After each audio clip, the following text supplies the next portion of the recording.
The R&D tax credit, that is the research and development tax credit, is not just for the Pfizers and the Medtronics of the world. It also applies to independent private practices. I'm Carl White, principal at Market Advisory Group, which is a healthcare marketing agency, and I'm also the host of Practice Care. And here we try to give simplified advice, bite-sized advice for the business side of your practice. Today, my guest is Jeff Hyde. He is with Business Group Resources, who educates small businesses about the government tax incentives that are available to them with a primary focus on the R&D tax credit. Prior to joining Business Group Resources, Jeff spent over 15 years in the financial service industry, where he had roles in finance, marketing, and analytics. And when he's not teaching the world about the R&D tax credit, he enjoys spending time with his family, going on hikes, and playing as much tennis as he can. Jeff lives in Northern Illinois. Jeff, thanks for coming on Practice Care. Hey, Carl. Thank you for having me. I'm honored to be part of your podcast series. Yeah, thanks very much. So when you first told me about this tax credit, I got really confused. I'm not confused anymore, but I got really confused at the time, and you told me that was pretty normal.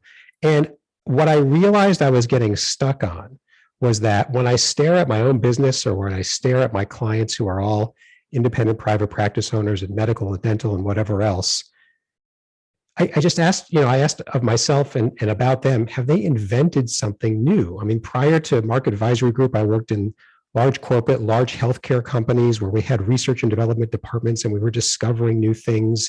And that's the concept that I attached this tax credit to. And then you started to explain to me, yeah, that's all true, but it also applies to independent private practice owners. And by the way, not just medical and dental, but independent private practice owners as well. So do you have to invent something new in order to qualify for this tax credit? So no, you don't. So basically, to give you a little background, the program's been around for about 40 years.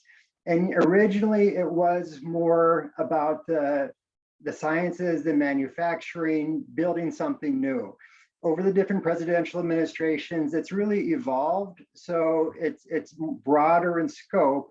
What the focus is on being creative, being innovative, and creating some efficiencies for your business. Yeah, and once I got over the hump that I described a second ago, it made sense. And what I realized I needed to do is, it's not that your innovation is compared to nothing on earth existed before you innovated it. It's comparing yourself now to what you used to do or how you used to do something in your practice. So, I've got a client, he's an orthodontist, and I think it was 4 or 5 years ago, he added a lab. I mean, he used to send the appliances out to an outside lab to get made, and he decided he didn't like what he was getting. So he added a lab into his own practice. None of the equipment that he got was invented for him. He didn't invent any of it, but he brought in a new function into his practice. And that's an example of what might qualify for the R&D tax credit. Do I have that right? Absolutely. Yeah. And again, the way of looking at it is not necessarily about inventing something new or having patents. The way really to look at it is kind of two aspects. One is, how is your dental practice compared to other dental practices? What are you doing differently? What differentiates you? What helps you stand apart from other practices? So that's one way. The other way is, how has your business changed over the last couple of years? Like you mentioned, building in a new laboratory, in-house laboratory, adding new machinery, new equipment, training. Those are things that you're doing internally. They're making your business more innovative, more creative. It's helping you grow. Again, all good things that you're doing with internally to grow your business. Those are things that could potentially qualify. Right. And you said, you sort of said dental in passing, but it could be any healthcare specialty, right? Theoretically? Yes, absolutely. Yes. Yeah. Okay. And it's healthcare as a whole, it relies on the research. It relies on new techniques, new procedures, equipment's constantly changing. So again, incorporating those new ideas, those new concepts, the new tools are all helping your business become more innovative and more efficient. Right. And is that the reason that, that they're offered, again, when Pfizer, for example, it's not that they're offered an R&D tax credit, but it's one that they could benefit from. they invent a new, let's take the COVID-19 vaccine, right? So they invent a new vaccine. They take the risk of all the research and development. That's a business expense. They get to claim that against their income, or against their sales rather on, and there's the essence of your tax credit. But is it really, they want that sort of innovative spirit, I guess, like, all the way down to small businesses as well? Yes, definitely. It really is. It's about, to promote entrepreneurialism, it's to promote investment. It's to help companies become employer of choice, because through the training, through the new equipment, through the new mechanisms available, it helps the retention of employees. It helps those employees to develop as well. No, go ahead. Oh, no, that's good. Oh, okay. We'll do a pregnant pause here. Okay. That was me too.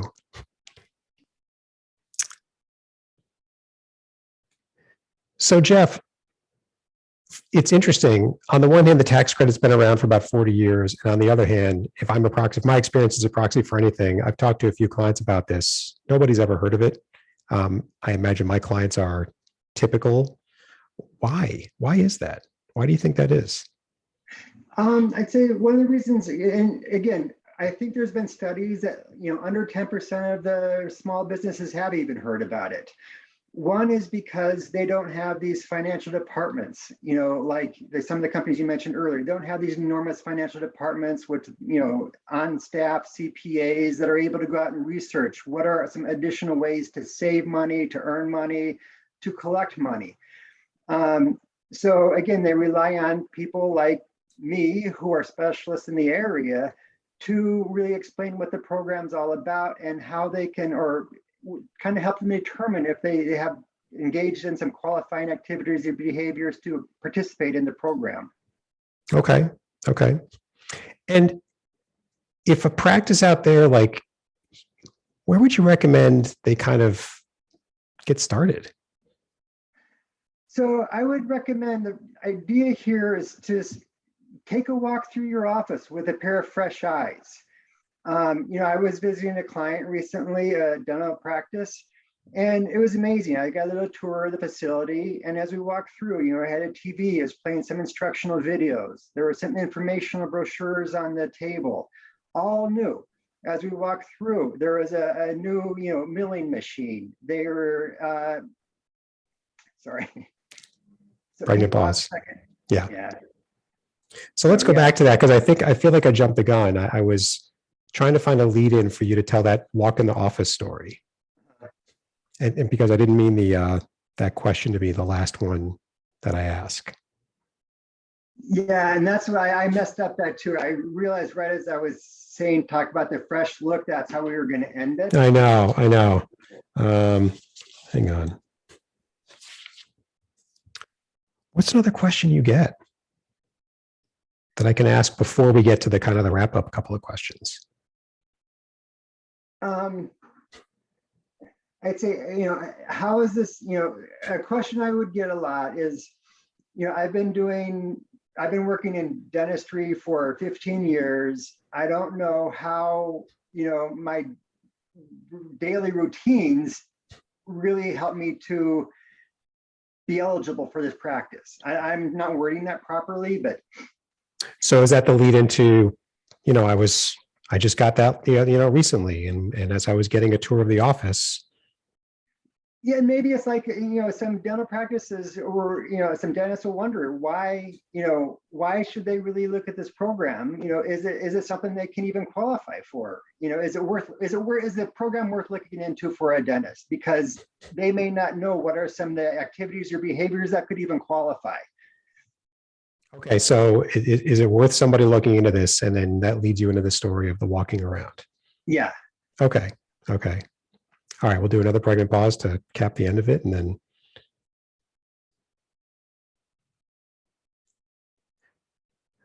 So Jeff, so now we've given a bit of education about it. Is it worth? I mean, I imagine that there's, especially if you've been in your field of specialty for 5, 10, 15 years, dentistry, medical, whatever it might be, you just do what you do every day, and you stop thinking about, I guess, what's new, what's innovative. And here you and I are talking about, you might be doing something that might seem very plain to you, but it actually is innovative. How can they tell if if it's worth their while to go down the path of thinking about trying to go after this tax credit? So great question. I'll give you an example. So basically, whether it's a prospective client or an existing client, one thing I'll go in and we get a little bit of a tour of their office. And so I'll walk through and, within the waiting room, there's a TV, it's playing some new informational or instructional videos. You see some informational brochures on the table. You walk through and there's a new milling machine. They've converted a former storage room into a conferencing room or a consultation room. There's boxes with new tools. There's a in-house lab that somebody's working away on some new moldings or new different adhesives for the crowns. And really, then I sit down with the dentist, and before we even start the process, the dentist may say, or the orthodontist may ask, I don't really know how I qualify if I've been doing the same thing for 15 years. And then I can say, just as I walk through your office, I was able to identify at least 10, 15 different things that you've made changes to in the last couple of years that are potentially qualifying. And we haven't even started the discovery process. And again, it's whether it's technology, whether it's the computers, whether it's 3D scanners. There's so many different things as far as experimenting, making your business more efficient, being innovative, that these are the different types of things that you may not realize it, on a just day to day, but these are things that have helped you grow your business and make your business more efficient. And those are some things that could potentially help you qualify for these R&D tax credits. Right. And ultimately it comes down to a more in-depth analysis. What are they? Do they qualify, et cetera? But there it is again. If say last year there was no TV in the waiting room that was sort of streaming, educational content about, this topic or that topic, but this year there is, then that was put there in the spirit of trying to improve your practice. And therefore it might qualify. Your analysis would tell, but it might qualify. Yeah, because it helps with educating your clients, your patients. It's something that you've recently developed. And it's not something that, it took time, it took research. You had to develop this new video. So again, the video, instructional thing is just one small thing that is one of hundreds of things we could look at. But that, again, one example, again, when you get into like the lab, the milling machines, other aspects, that experiment with different tools, the industry is constantly evolving and changing, and to stay up to date with the most, state-of-the-art technologies and innovations, that you put into your business, those are things that you think you're just kind of going on a day-to-day, but they're actually having a impact on how you're conducting your business to make it more efficient. Right. And there it is again. I mean, you said, it's funny, you said research, but if we just go back to the television example, it sounds like you're saying, don't think of research as scientific research, clinical research. No, you researched it. You looked around for different televisions, different equipment. You looked around for different sources of educational content. And in that, I guess the more generic term, that's research.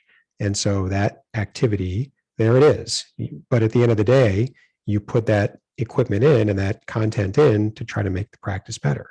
And that could apply to new, equipment for treatment, new equipment for whatever it is to help improve the practice compared to how you yourself did it, whether dental, medical, or otherwise. Recently, there's the innovation. You innovated against yourself, I guess is really the way to say it, right? Yeah, it's about innovation as well as experimentation. I mean, somebody might buy a new scanning machine and then a year or two later realize that it didn't work out. And again, they tried something, they experimented, and again, the program helps to, I guess, lessen the loss of that failure by providing these incentives or credits. And that's why I think it's really important to realize that, again, it's about the experiment. It doesn't always have to be successful. And that's, it encourages experimentation to try different things. And those are the things, as long as you can test it, see, is there a result? Was that result a success or a failure? And then you move on, you adjust accordingly. There it is. Right? I didn't even think about that. Let's just go back to Pfizer, because it's the Pfizers of the world, because they're an easy comparison. Not every molecule that they invent turns out to work. In fact, most of them don't. But it's not like they have to, when they go to prepare for their tax returns or their taxes, that they have to separate out the experiments that didn't work and say, well, that's our loss, versus the experiments that turned into, commercialized innovations, and say, well, those count as the credit. No, all of it does. All of it does, whether it worked or it didn't. The point is you're trying, and you learn something from the failures. And as long as you're keeping track of it, there you go. There's the stuff of potentially the credit.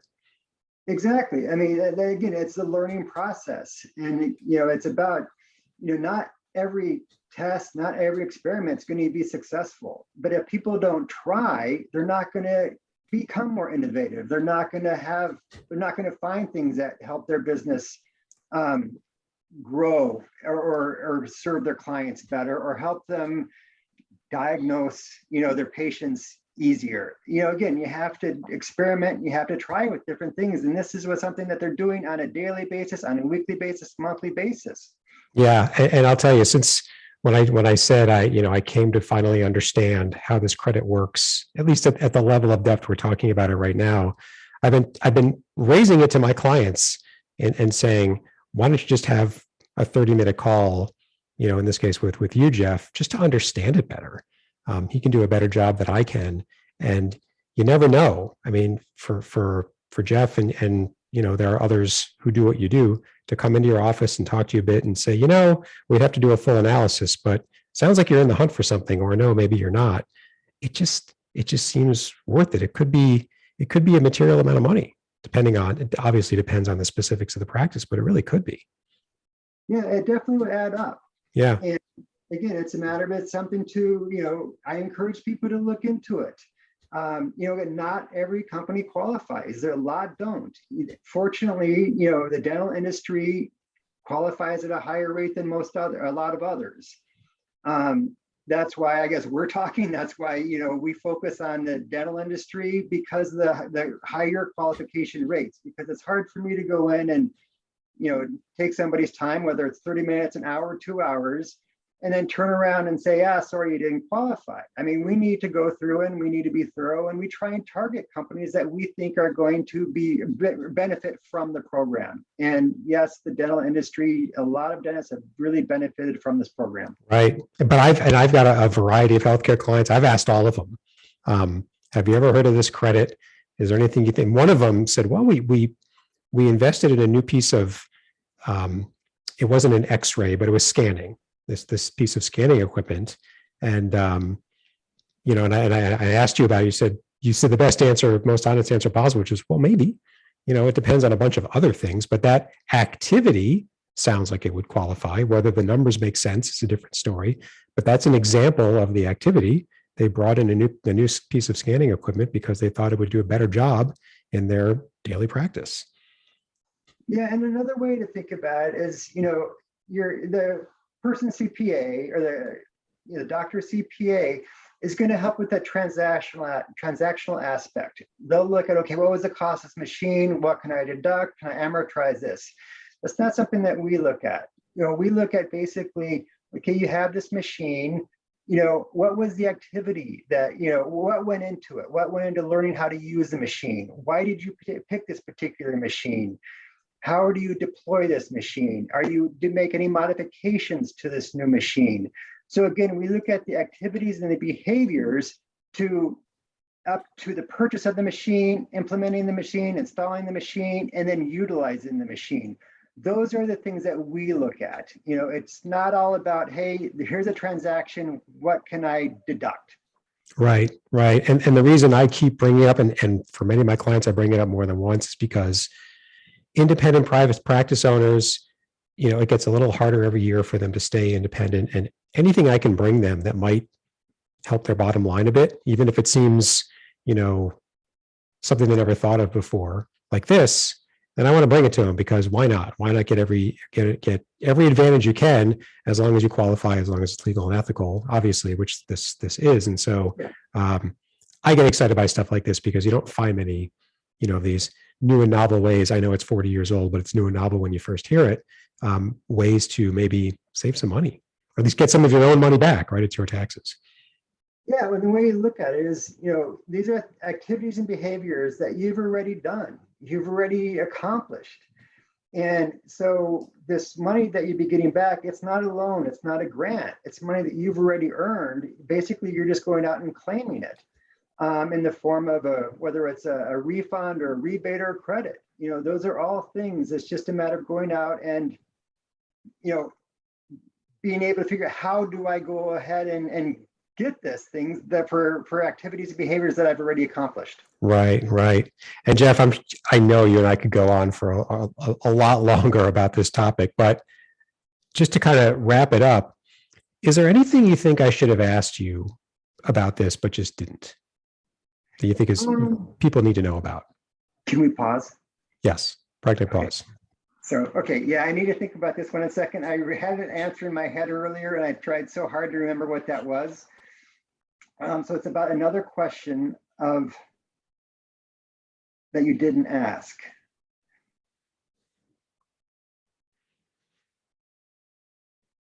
Okay.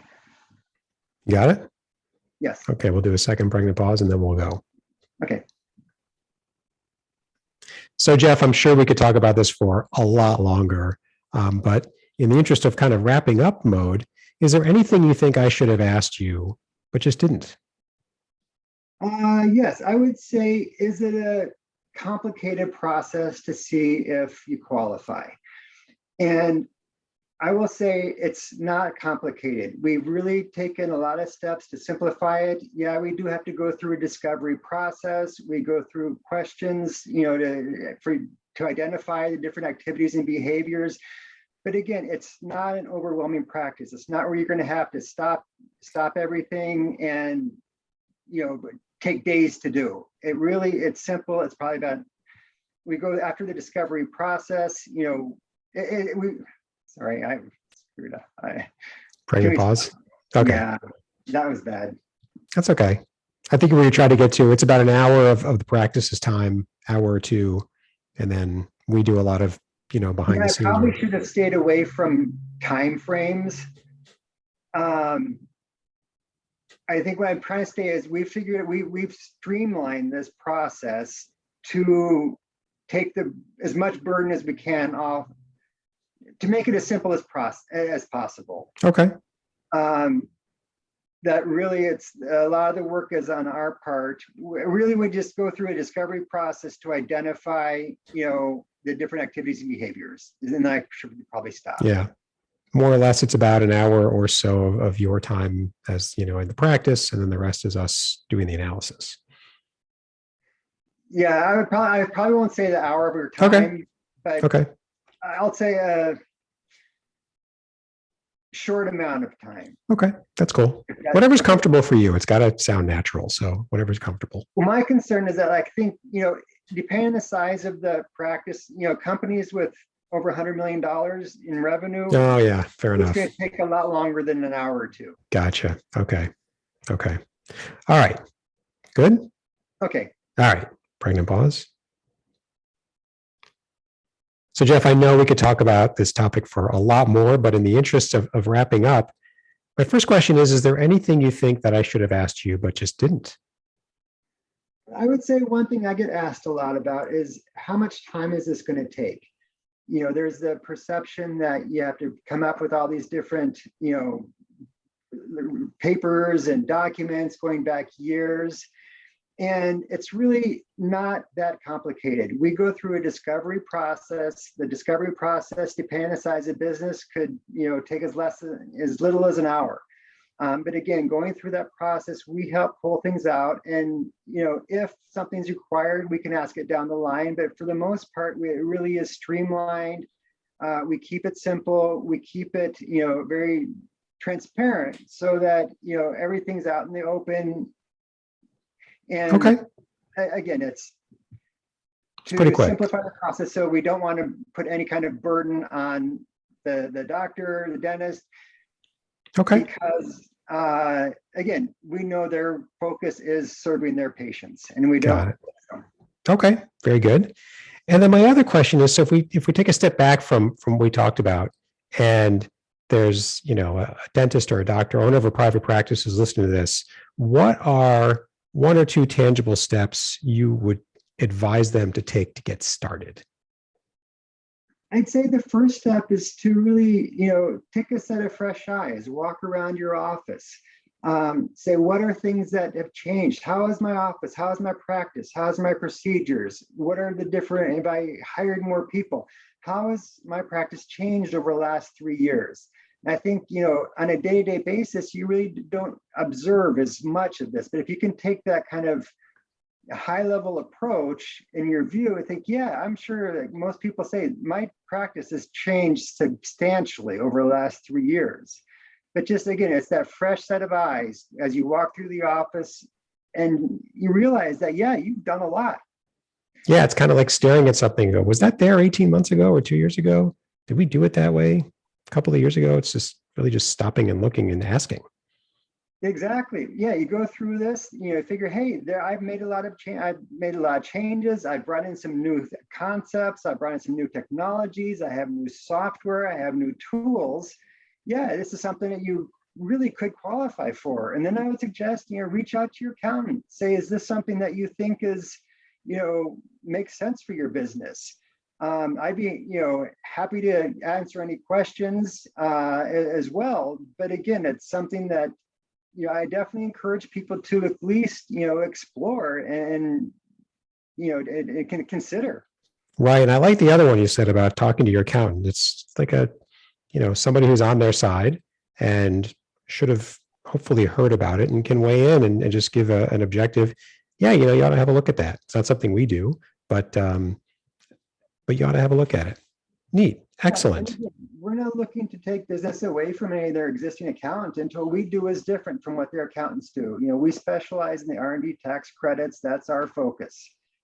We help out with the amended returns. So again, there's a fine line of responsibilities for the accountant does and what we do. And we encourage transparency. Again, we're all out to a win-win situation. We want to help clients, get this money back in whatever means, necessary. I guess, however we can do that in the most efficient way, in the most transparent way. Excellent. Well, thank you, Jeff. Once again, thanks so much for coming on Practice Care and trying to shine a light and some clarity on this very old, but still not so well known and well understood R&D tax credit. Once again, Jeff Hyde is with Business Group Resources. And Jeff, I'm going to put your contact info in the show notes, but what's the best way for our listeners to get a hold of you? So I would say either email, which is Jeff Hyde at businessgroupresources.com, or call me directly. My number is 847-970-0650. I'd be happy to talk to you about it if you provide some more additional information. Again, we really try and focus on the educational aspect to let people know that this program's out there and that, hey, we can help, help determine whether you qualify or not. Excellent. Thank you. And just a couple of points before we wrap up. First, if you haven't done so already, please subscribe to Practice Care on Apple Podcasts or wherever you listen to your podcasts.